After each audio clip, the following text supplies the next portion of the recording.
మెరుపు కలలు. నీ కొడుక్కి నా శత్రు కూతుర్నిచ్చి పెళ్లి చేశావు. ఆ రోజు భరద్వాజ్ నా చెల్లెలకు చేసిన అన్యాయమే నువ్వు నా కూతురికి చేశావు.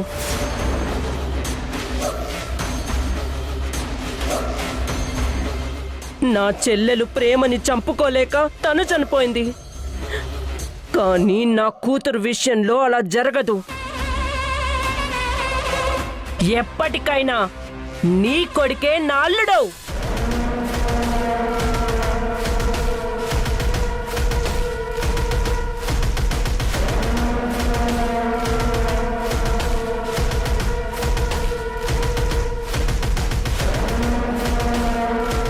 నా కంఠంలో ప్రాణం ఉండగా అది జరగనివ్వను. అవసరమైతే ఆ ప్రాణాన్ని తీసైనా సరే నేననుకున్నది చేస్తాను.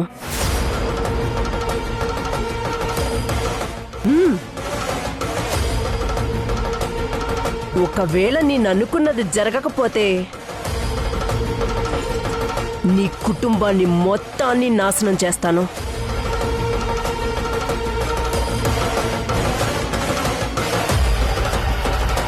అది జరగాలంటే నువ్వు చచ్చిపోయి మళ్ళీ పుట్టాలి.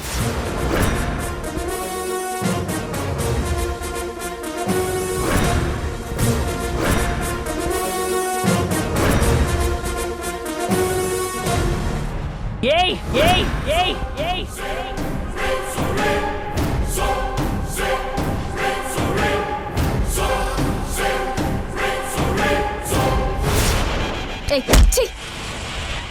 నోర్మోయ్, నోరు తెరిచావంటే అట్లా కడుతో వాత పెడతాను. సమయం నువ్వెందుకొచ్చావమ్మా? మీరుండండి అత్తయ్య. ఇలాంటి వాళ్ళకి సమాధానం ఇలాగే చెప్పాలి. ఏయ్ ఏంటే నువ్వు నాకు సమాధానం చెప్పేదేంటే? ఏయ్ ఏంటి గింటే అని మాట్లాడితే పుచ్చ పగిలిపోతుంది చెప్తున్నాను. గౌరవం ఇవ్వడం నేర్చుకుంటే తీసుకోవడం కూడా అలవాటు అవుతుంది. అసలు మా కుటుంబాల మధ్య ఉన్న సమస్య ఏంటో తెలిస్తే అప్పుడు నువ్వే వీళ్ళని అసహించుకుంటావు. హే, నా మేనత్త గురించి నువ్వు నాకు చెప్పేదేంటే?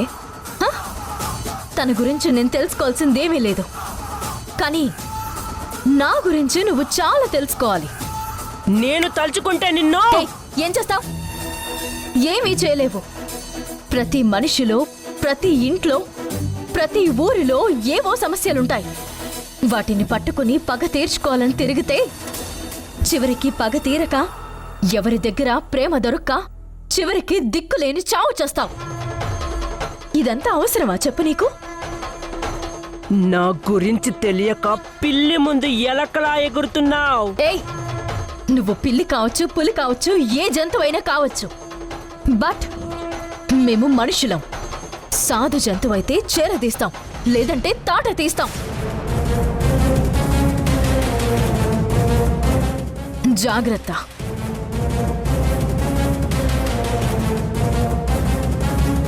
ఇంకొకసారి మా అత్తయ్య జోలుకొచ్చినా, నా కుటుంబం జోలుకొచ్చినా, కనీసం రావాలన్న ఆలోచన వచ్చినా వీళ్ళకు ముందు నేనుంటాను. వాళ్ళని తాకాలంటే నన్ను దాటాలి. గుర్తుంచుకో. ఇంకొకసారి ఇంటి వైపుకి రావాలనుకోకు. వెళ్ళవతలకి. వెళ్తా. దెబ్బ తగిలితే గాని నొప్పి తెలియదు. ఏ వెళ్ళా.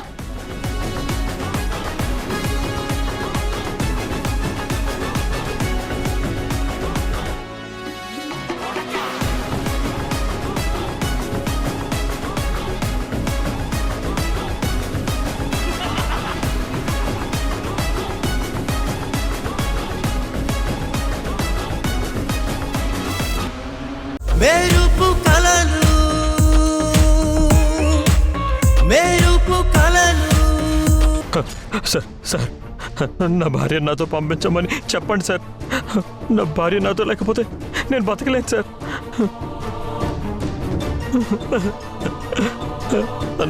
సార్ తను లేని నా జీవితం నరకం సార్. మీ కాళ్ళు పట్టుకుంటాను సార్. సార్ దయచేసి తను నాతో పంపించమని చెప్పండి సార్, ప్లీజ్ సార్. ఏయ్ ఆగో. అలా ఏడుస్తావేంటి? నోర్మోయ్. తన భార్య కోసం ఎంత తల్లడిల్లుతున్నాడో. పాపం ఇద్దరినీ విడదీయడం ఎందుకు? ఎస్ఐ గారు, నేను చెప్పాను కదా, మా అమ్మాయిని వీడితో పంపించడం కుదరదు. ఏంటి మేడం, పోనీలే ఆడవాళ్ళని మేడం మేడం అని మాట్లాడుతుంటే మొండికేస్తున్నారు.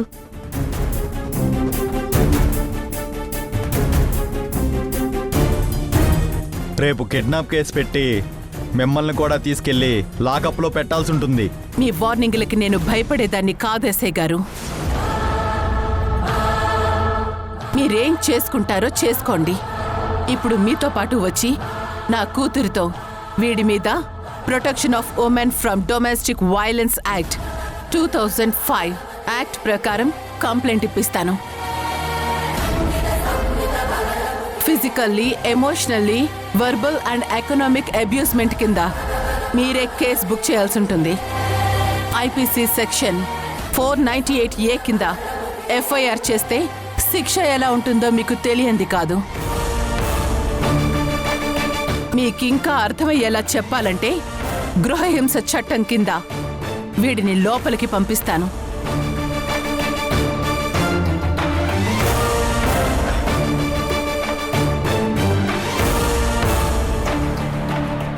ఇదేదో నేను కావాలని పెడుతున్న కేసు కాదు.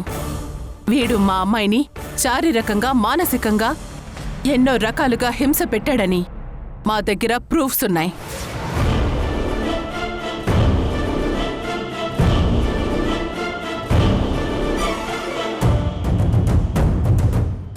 అప్పుడు మీరు మాకు సారీ చెప్పి వీణ్ణి జైలుకు పంపించాల్సి ఉంటుంది. ఇప్పుడు నేను చెప్తున్నాను, మర్యాదగా వీణ్ణి ఇక్కడి నుంచి తీసుకెళ్ళిపోండి.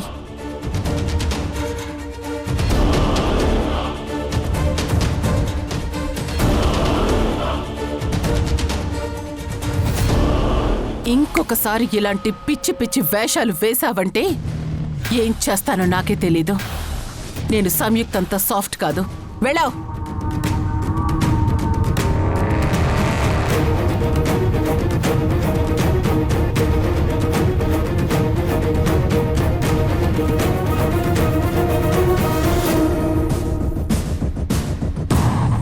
చూడ్డానికి చాలా సాఫ్ట్ గా కనిపిస్తుంది కానీ మేడం దగ్గర విషయం ఉంది. నువ్వేం భయపడకు సంగీత, నేను చూసుకుంటాను.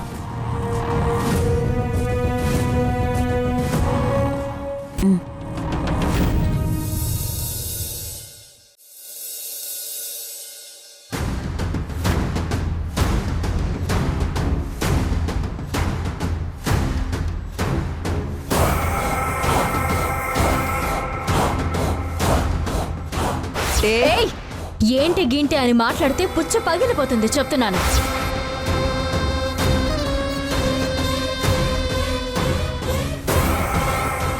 ఏం చేస్తావ్? ఏమీ చేయలేవు.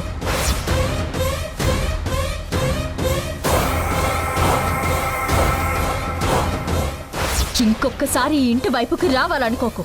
వెళ్ళవతలకి.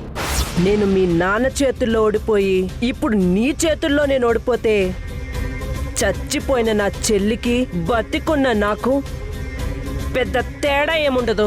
నా చెల్లి తన పగ తీర్చుకోలేక పిరికి దానిలా చచ్చిపోయింది. నేను చచ్చిపోయే రకం కాదు, చంపేసే రకం. మెరుపు కలలు మెరుపు కలలు. ఈ టైంలో ఎవరితో ఫోన్?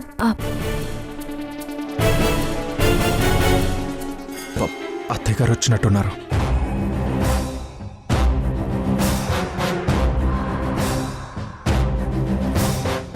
ఫోన్లో ఎవరు అంటే మాట్లాడవేంటి? అమ్మా, అది సత్యదేవమ్మా. ఏవో డీటెయిల్స్ అడుగుతున్నాడు, దాని గురించి చెప్తున్నాను. ఆ డివోర్స్ ఏవో త్వరగా వస్తే బాగుండు. అప్పుడు మనమందరం హ్యాపీగా ఉండొచ్చు.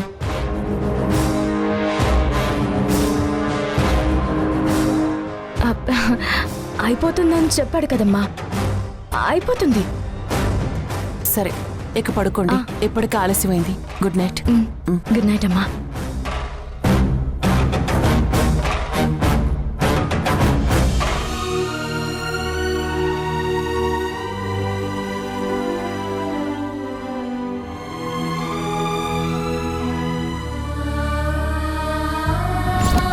నిన్ను పెళ్లి చేసుకున్నాను, ఇష్టపడ్డాను.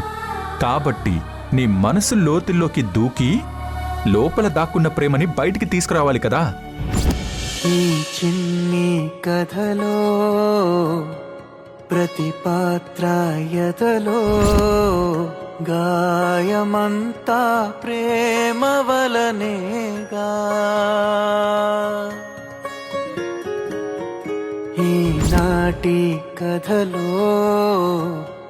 కన్నీటి తడిలో దాగి ఉంది ప్రేమలనేగా.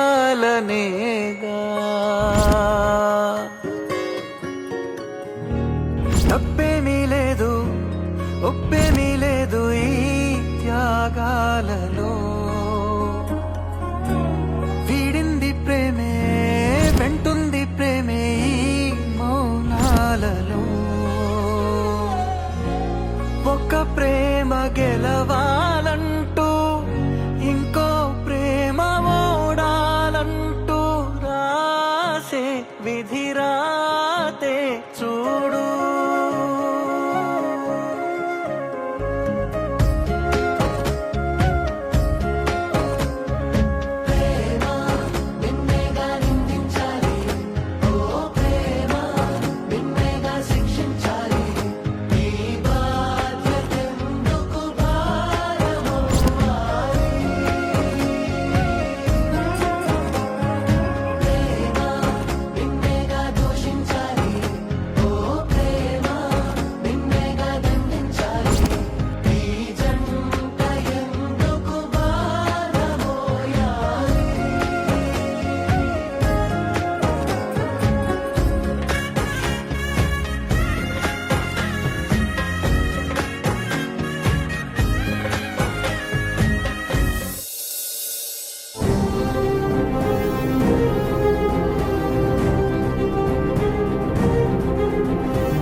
టైం 11:30 అవుతుంది, ఇంకా సౌందర్య ఇంటికి రాలేదేంటి?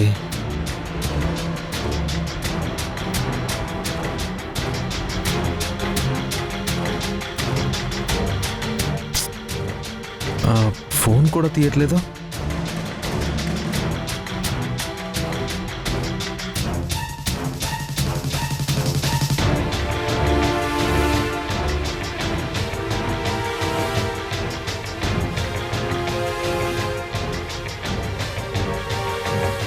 అరే, ఎన్నిసార్లు ఫోన్ చేసినా తీయట్లేదంటే ఎందుకన్నా మంచిదే, ఒకసారి సంయుక్త కాల్ చేసి చెప్తే బెటర్. మెరుపు కలలు, మెరుపు కలలు.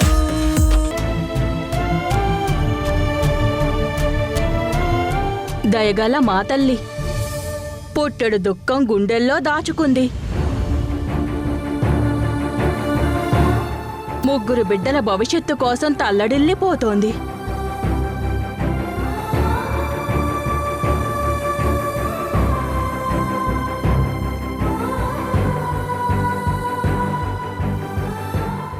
అమ్మా తల్లి, దయగల మా తల్లి,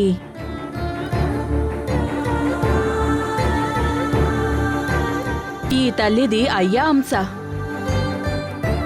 ఇచ్చే చెయ్యి తప్ప చాచే చెయ్యి కాదు. మెడలో పుస్తలున్నా మొగుడితో ఉండే యోగం లేదు.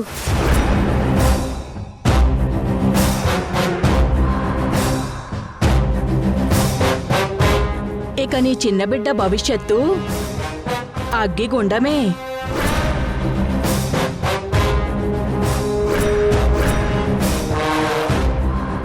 ఏయ్, ఏం మాట్లాడుతున్నావు?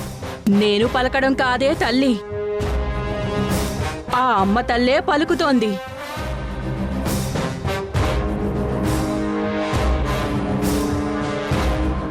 నీకొచ్చిన గాచారానికి నీ పెనిమిటి బొక్కలే వల్ల.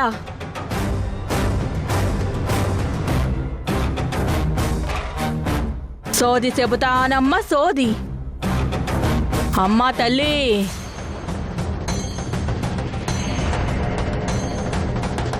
ఏమంటున్నావు సోదమ్మా? ఉన్నదే చెప్తున్నానే తల్లి. తల్లి మాటే నా నోట పలుకుతుంది. అయ్య మీద ప్రేమతో నువ్వు ఉంచుకున్న బూడిదే మీ కట్టాలకు కారణమే తల్లి. ఆ బూడిద మిమ్మల్ని బూడిద చేస్తుందే తల్లి.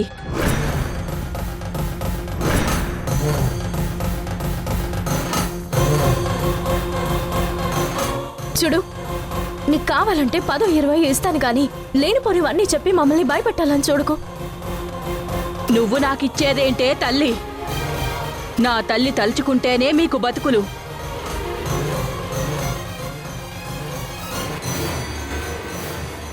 కుప్పలు పెట్టిన బూడిదని ఒక్కటి చేసి గంగమ్మ తల్లికి అర్పిస్తేనే ఆత్మ శాంతిస్తుంది.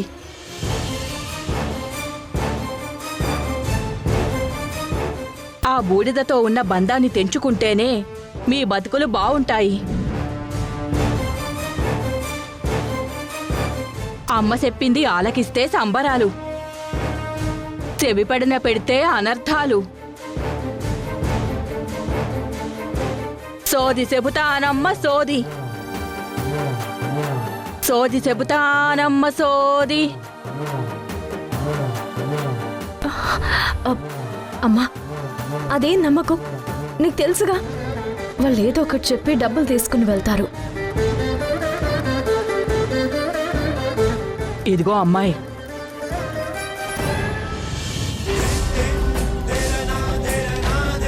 ఇదిగో అమ్మాయి, మీరిక్కడికి వచ్చినప్పటి నుంచి చూస్తున్నాను. నేను 2 ఇళ్ల అవతలుంటాను. సోదమ్మ చెప్పిందంతా నేను విన్నాను. మీరు నిజంగానే మీ నాన్నగారి అస్థికలు కలపలేదా?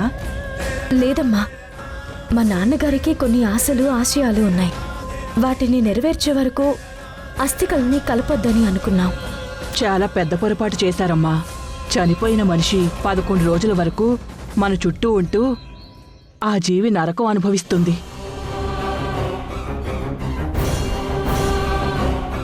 ఆ నరకం నుండి విముక్తే అస్థికలను నీళ్లలో కలపడం. మీ నాన్నగారు చనిపోయి ఇన్ని రోజులైనా కూడా అలా చేయకపోవడం వలన ఆ దోషం మీ కుటుంబాన్ని నాశనం చేస్తుంది. మెరుపు కలలు, మెరుపు కలలు. తనతో జీవితాన్ని ఎంతో కలర్ఫుల్గా ఊహించుకున్నాను. నన్ను తను ప్రేమిస్తుందని నా మనసు చెప్తున్నా ఏ రోజు మేమిద్దరం ఒకరికొకరం బయటపడలేదు. మా చుట్టూ ఉన్న వాళ్ళు మాలో ఉన్న ప్రేమని చూసి వాళ్ళు బయటపడ్డారే తప్ప మేము మాత్రం మౌనంగానే ప్రేమించుకున్నాం.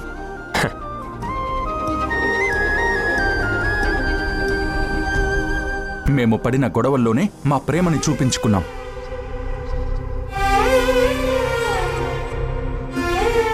దానిని నీలాగే హక్కులా భావించి తాళి కడితే ఆ రాహుల్ నుంచి కాపాడొచ్చు, ఎలాగో తనంటే నాకిష్టమే కదా అని అన్నీ సర్దుకుంటాయని నేను తాళి కట్టాను.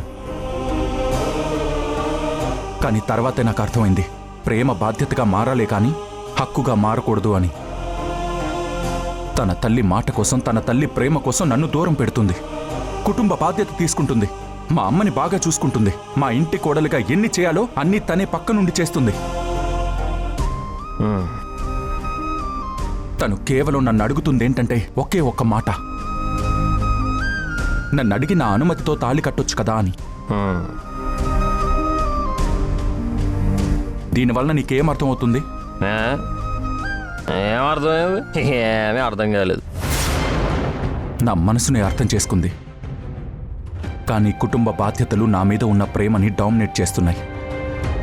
అన్నీ సర్దుకున్న తర్వాత మా అమ్మ తర్వాత నా భార్య నన్ను ప్రేమించినంతగా, నా భార్య నన్ను అర్థం చేసుకున్నంత గొప్పగా ఇంకెవరూ అర్థం చేసుకుని ఉండరు. ఆ రోజు కోసం ఎదురు చూస్తున్నాను. చూడు, నీ పెళ్ళాన్ని నువ్వు ఎలా చూసుకుంటావో, అసలు తెచ్చుకుంటావో లేదో నాకు అనవసరం. నేను మాత్రం సంగీతాన్ని వదిలిపెట్టే ప్రసక్తి లేదు. దాన్ని లాక్కొచ్చి దాని రక్తంతో నరకం స్పెల్లింగ్ రాయిస్తా. స్పెల్లింగ్ రాయిస్తా.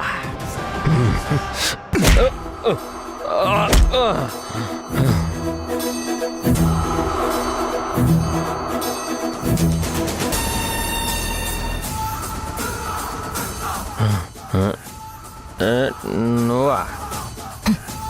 నేనే. ఇంకొక్కసారి మా చెల్లి గురించి తప్పుగా మాట్లాడితే చంపేస్తాను. దాన్ని మేమెంత గొప్పగా పెంచామో తెలుసా? అలాంటి దాన్ని పెళ్లి చేసుకుని ఇన్ని ఇబ్బందులు పెడతావా? అబ్బా భలే దొరికారా. 1+1 ఆఫర్ కింద ఇద్దరిని చంపిపోరాలి. ఏంట్రా పాకుతున్నావు? చెప్తా బ్రదర్. బాయ్స్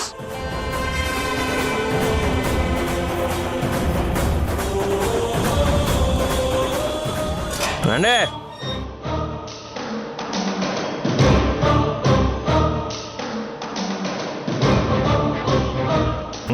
వాడిని చంపండి రా, వాడిని చంపండి.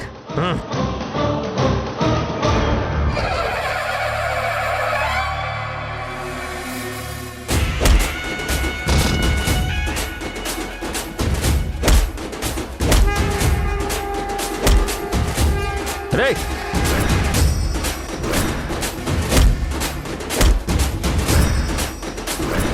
రే లేవండ్రా, కొట్రా వెళ్ళి.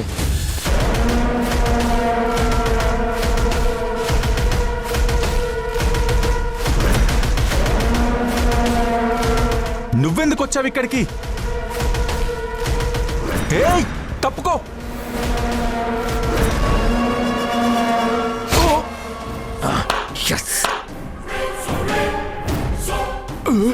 మెరుపు కలలు మెరుపు కలలు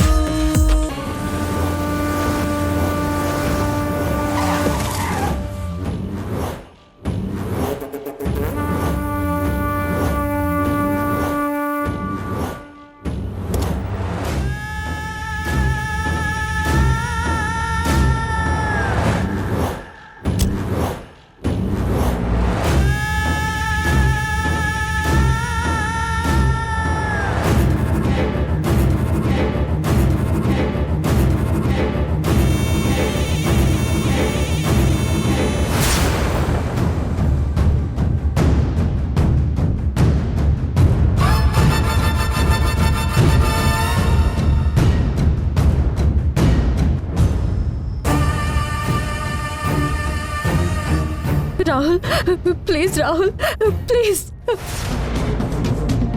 నన్ను మా నాన్నను జైలుకు పంపించి నువ్విన్ని పెళ్లి చేసుకొని రాహుల్ హ్యాపీగా ఉందామనుకున్నావు కదా? ఇప్పుడు చూడు నేనేం చేస్తానో.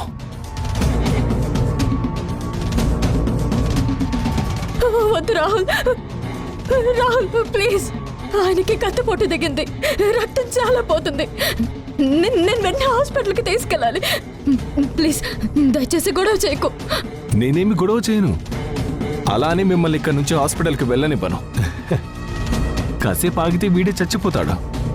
తర్వాత ఇట్నుంచిటే శ్మశానానికి తీసుకెళ్ళొచ్చు. కావాలంటే అప్పుడు నీకు హెల్ప్ చేస్తాను. నీకు దండం పెడతాను రాహుల్, దండం పెడతాను. ప్లీజ్ మమ్మల్ని హాస్పిటల్కి వెళ్ళనివ్వు. No no no no.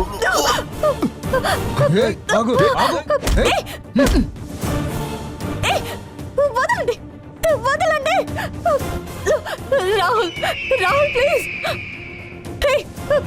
వదలండి రాహుల్, వదలండి, వదలండి. ఇప్పుడు ఎలా వెళ్తావో నేను చూస్తాను. వాసు ఎక్కడికి వెళ్ళిపోయాడు? సంయుక్త ఎందుకు ఫోన్ తీయడం లేదు? నాకు భయంగా ఉంది. అసలే ఆ సుమిత్ర చాలా ప్రమాదకరమైన మనిషి. తను ఫోన్ చేసింది అంటేనే నాకు భయంగా ఉంది. మనం వెళ్ళి వెతుకుదాం పదసీను. అమ్మగారు, ఎక్కడైనా వెతుకుదాం అమ్మగారు. నాకేం అర్థం కావట్లేదు. సమిత్య మేడం కూడా ఫోన్ తీయట్లేదంటే నాకు కూడా భయంగానే ఉంది.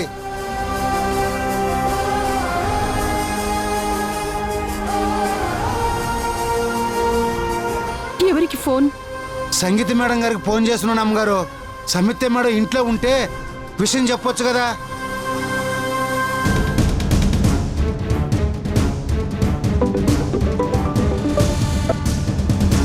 సంగీత మేడం, సమిత్య మేడం ఇంట్లో ఉన్నారా? అడుగుతుంటే మాట్లాడరేంటి మేడం?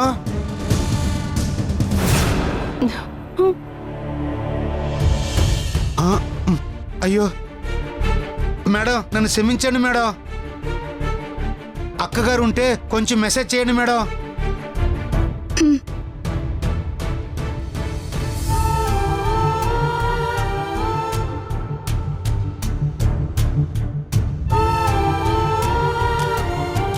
సంయుక్తక్క ఇంట్లో లేదు శ్రీను. సమిత్య మేడం ఇంట్లో లేరంట.